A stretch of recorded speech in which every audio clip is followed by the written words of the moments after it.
Good evening, everyone. Welcome to our Bible Ponder for this week. We're going to be looking at Luke chapter 20. And here in Luke chapter 20, we've gotten Jesus to Jerusalem. And in the last chapter, we had Jesus' entry into Jerusalem on a donkey. And one of the first things he does is go to the temple and drive out money changers and merchants in the temple. And so throughout his whole time in sort of public ministry, he has been drawing the attention of the religious elite with very much an unfavorable view of him. They don't like him, they don't like his methods, and they don't like what he's saying, and they're especially wary of the way that he welcomes people in who they would judge to be unwelcome, and the way that he opens up the grace of God for other people, and they want it to be difficult, and they want it to be by the letter of the law, and he's opening it up from that. So here in Luke chapter 20, he's now in Jerusalem. And so for the time he's in Jerusalem, he's going to have continual encounters with the religious elite. Previously, he'd spent a lot of time encountering the Pharisees, and he's still going to be encountering Pharisees here in these chapters, but he's also encountering the teachers of the law. Now, these are people who are kind of more southern based in terms of the geography of Judea and Palestine at the time, and also, kind of based in Jerusalem, because they were the ones who were actually in charge politically. The Pharisees were kind of in charge socially. They held a lot of power and a lot of sway, but they weren't politically in charge. The teachers of the law and the Sadducees are the ones who are politically in charge, and they're aligned with the Herodian kings and then also with Rome.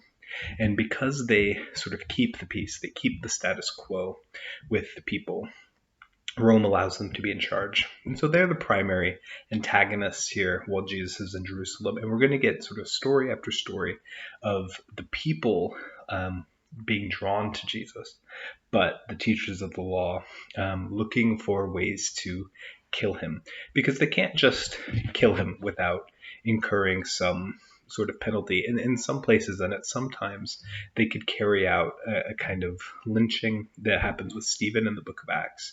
But Stephen is kind of low enough of a person that he doesn't cause much stir politically to be executed. So for Jesus, who has such a strong following and a strong presence and is really, really well known, to just sort of go outside of the law to have him killed would have gotten them in trouble, not just with the people, but with Rome, because the people are upset, because they could instigate a riot or pretty heavy civil unrest if they were to just have Jesus killed. And have him just assassinated without going through the proper channels. So what they're trying to do is look for a way that they can find a way to legally kill him. And that's what they're kind of up to for the next few chapters. So we'll read a bit here. There's quite a few stories here in chapter 20, but there's one in particular that I want to get to. So let's talk about here in the beginning. I'll read through and then we'll talk about what Jesus has done. And if we only get through a part of this chapter today, then that's okay. One day, as he was teaching the people in the temple and telling the good news, the chief priests and the scribes came with the elders and said to him, "Tell us, by what authority are you doing these things? Who is it who gave you this authority?" And this could be in reference to some kind of rabbi, like who taught him, or who has sent you. There's a lot about authority in the ancient world. And he answered them, "I will also ask you a question, and you tell me. Did the baptism of John come from heaven, or was it of human origin?" They discussed it with one another, saying, "If we say from heaven, he will say, 'Why did you not believe him?' But if we say of human origin, all the people will stone us, for they are convinced that John was a prophet." So they answered that they did not know where it came from. They kind of take the cop out there. Then Jesus said to them, "Neither will I tell you by what authority I am doing these things." He kind of tricks them there and backs them into a corner, rather, logically, because if they admit that John was from God, then so is he, because John sort of approved of Jesus. Then it goes on, he began to tell this people this parable. A man planted a vineyard and leased it to tenants, and then went to another country for a long time. When the season came, he sent a slave to the tenants in order that they might give him his share of the produce of the vineyard. But the tenants beat him and sent him away empty-handed. And next he sent another slave. That one they also beat and insulted and sent away empty-handed. And he sent still a third. This one also they wounded and threw out. Then the owner of the vineyard said, "What shall I do? I will send my beloved son. Perhaps they will respect him." But when the tenants saw him, they discussed it among themselves and said, "This is the heir. Let us kill him so that the inheritance may be ours." So they threw him out of the vineyard and killed him. What then will the owner of the vineyard do to them? He will come and destroy those tenants and give the vineyard to others. When they heard this, they said, "Heaven forbid."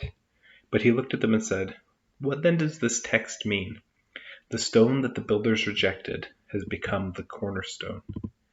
Everyone who falls on that stone will be broken to pieces, and it will crush anyone on whom it falls."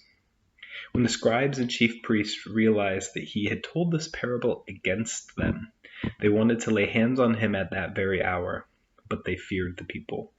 So there's that kind of refrain again. Again, they fear the people because the key to them holding power is that they keep that sort of peace, that it's not true peace, but it's a peace of civil rest. And so they only have power so long as they keep that peace. And so if they upset the peace, they're in danger of losing their favor with Rome. But here's what I want to get to, really. So there's a verse that Jesus quotes here, which is from Psalm 118. And Psalms, and all of the Psalms, are the most quoted bits of the Old Testament and the New Testament. There's lots of Isaiah, there's lots of other bits of prophets and other bits of the Old Testament, but Psalms is really the main thing that people draw on, and it makes a lot of sense. They're the songs of the people, the hymns of the people, the prayers of the people. They were things that people were really, really familiar with. It's also why when certain groups give out Bibles, often if they give out just a New Testament, it'll have the New Testament and Psalms, because you kind of have to have it there to reference.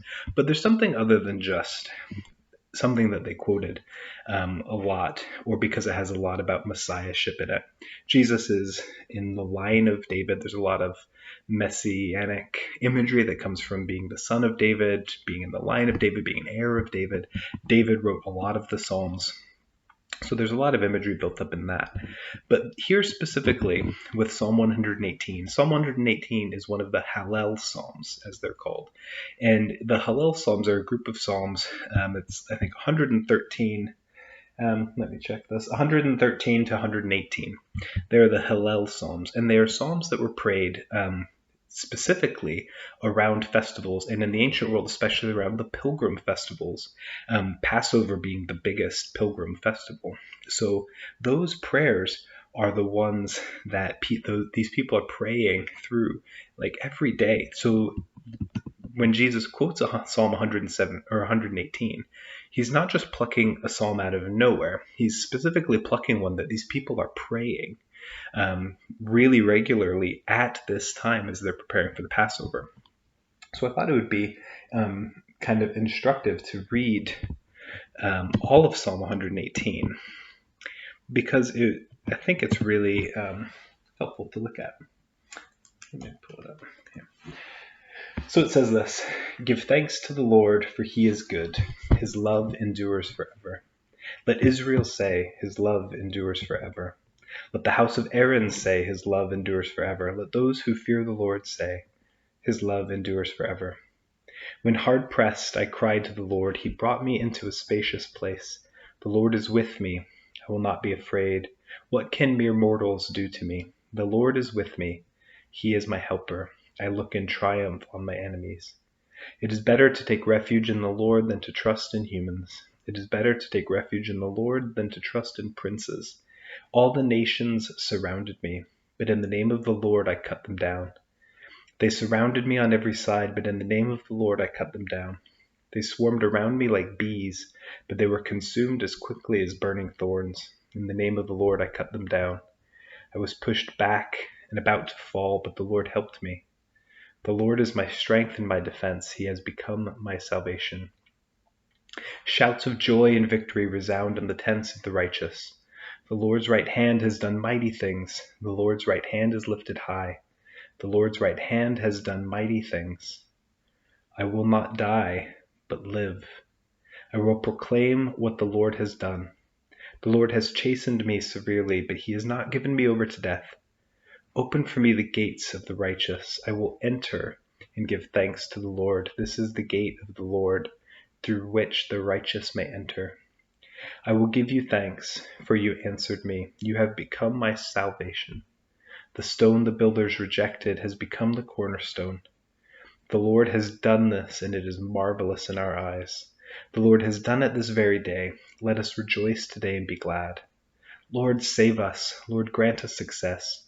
Blessed is he who comes in the name of the Lord. Isn't that what they were saying in the triumphal entry?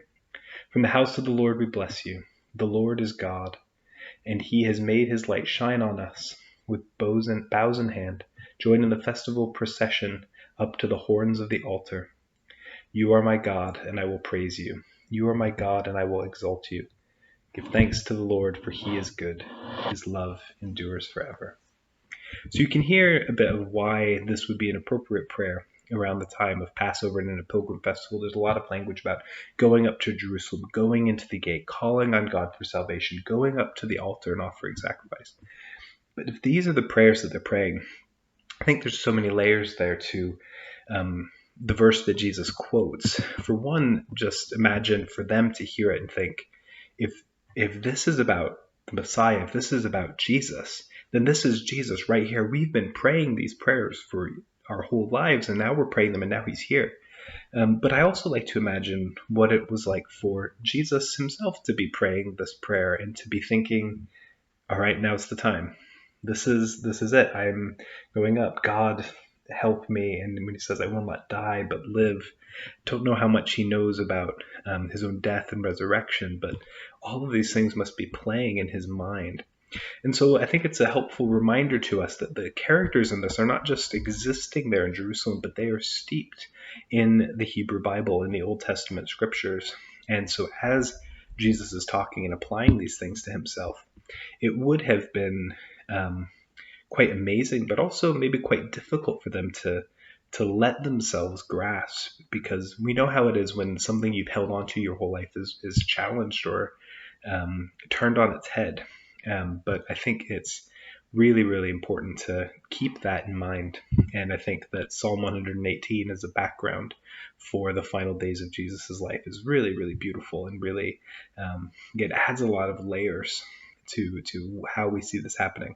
And you can see then why the scribes and the chief priests are saying we got to kill this guy, because they also are probably thinking that, all right, this guy, there's no way he can be the Messiah, but he's probably going to start something that's going to get us all killed. That's probably what they're thinking a little bit.